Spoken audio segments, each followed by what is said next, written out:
On-camera flashes seem simple at first glance, but if you just get one, plop it on your camera, aim it straight out to your subject, and start shooting, you're probably going to be disappointed.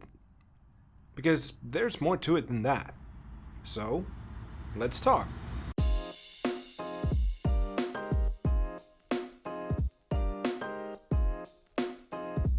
There's quite a few things that newer photographers getting into shooting with an on-camera flash should know about before just getting one, going out and starting shooting. A proper on-camera flash can be an invaluable tool for all sorts of photography.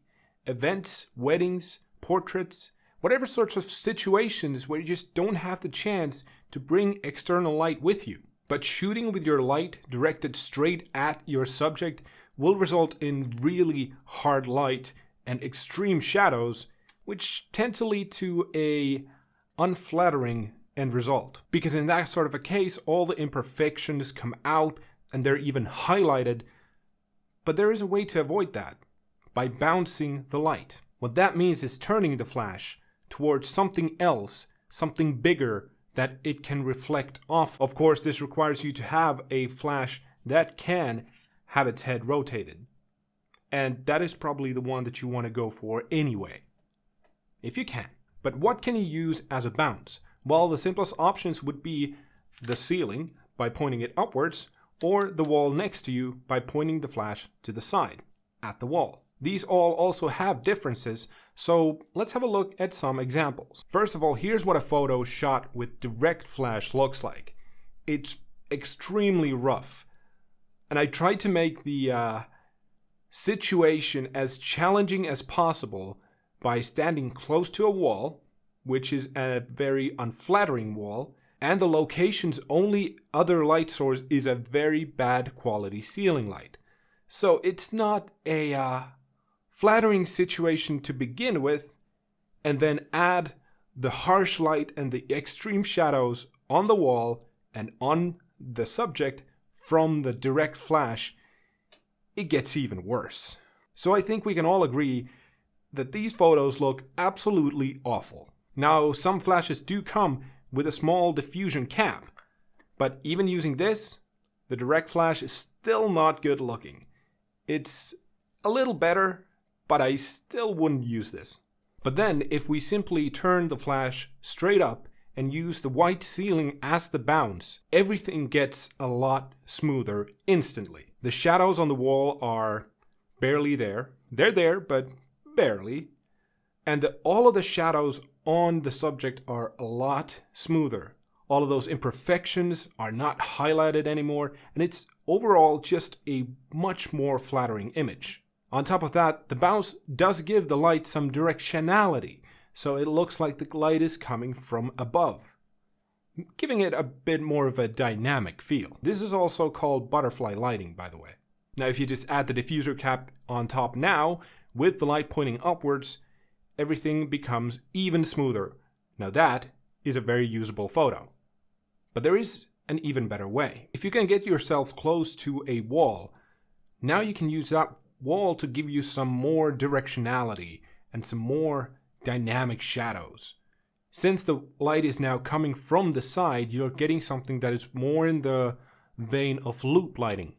So the other side of the face is going to be more bright than the other one, but it's not complete shadow on the other side. But with this, the downside is the fact that the wall has some more shadow now, but it's still really soft since the bounce is still there and the light source is pretty big. Now, if you go ahead and add the diffuser to this shot, that shadow is pretty much gone, and we're still getting that directionality. Once again, a big step up from not having a flash. But there's even something better. Now, if you want the smoothest lighting using a wall to bounce your flash, you want to turn the flash backwards. Well, backwards and to the side.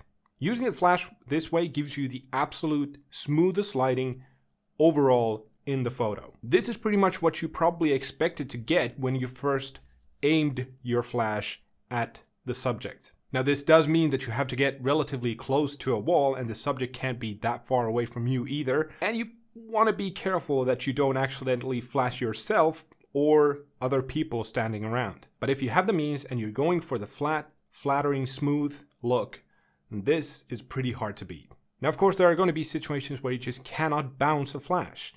You don't have walls or ceilings above you or around you. Even in those situations, there are a couple of things you can do, try to get. If you just have your flash and that's it, then you want to keep your distance. You don't want to get too close to your subject so it's not that deer in the headlights look, and you want to power down your flash as much as you can with the ambient light that you have. It's not easy getting this correct, but it can be done. If you happen to have some printing paper around you, you can try to make yourself a bit of a bigger catch light using that paper and some rubber bands. And that can help you out. Once again, it's not easy making this work, but it can be done. Now, if you just want to be prepared for any situations where you don't have the ability to bounce your flash, then there are things that you can get for your flash. Magmod has their Magsphere and other diffusers. There are soft boxes that you can get for flashes on the flash itself, and all sorts of other tools, but those all cost extra and you have to carry those around with you. There's a lot of options you can do to smooth out the light from your flash, and every single one of them is better than just aiming your flash straight at your subject. There are exceptions to this rule, as always. It's certainly a unique style, but for most people, in most situations, you don't want to do that. Alright, that's all I got for you. If I left out anything, if I forgot anything, let me know in the comments below. If you like the video, if it helped you out, make sure you like the video. Have a great rest of your week, everyone, and I will see you all next time. Okay, bye!